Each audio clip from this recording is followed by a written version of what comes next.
Claire Hastie, you've been patient. Thank you so much. And you have an important question I think we're going to have to finish on. Sorry, we couldn't get any more questions in. Claire.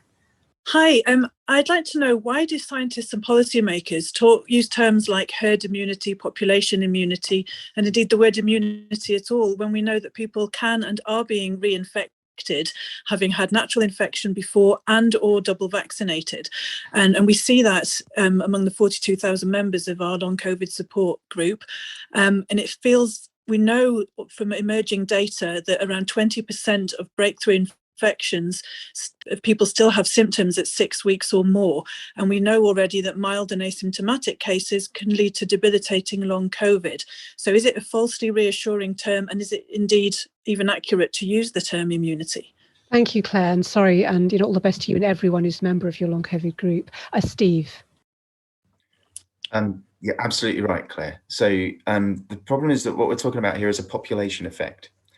So population immunity requires that enough of us are what you might term a hostile environment to that virus, such that if one person is infected, it's very unlikely to spread to more than one person. That's where this R value comes from. If that isn't happening, it's below 1. If it's happening to more than one person, it's above 1. Now, everyone that's vaccinated has protection from their severe disease, but everyone also primarily, apart from the unfortunate case we heard about just before, has those antibodies which will also protect against transmission. And so what we need to do is create that environment where that virus cannot spread and get the cases down, because you're absolutely right.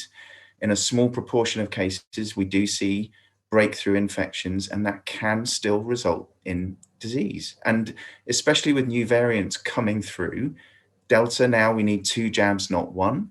We've had to change our vaccination policies. If we take another step down that road, then we could have even more problems. So again, I think it just comes down to the idea that if we want to see this vaccination program through to its logical conclusion and protect everybody, including those that cannot respond to or have the vaccine, then we need to achieve higher coverage and we need to control infection rates. And we're not doing that. So I have every sympathy for people that are succumbing to this virus now, because they've been given a slight false sense of security by having their vaccines and then had to be told, oh, well, actually, you have to wait a minute. So I personally feel that we can't hang everything on the vaccines.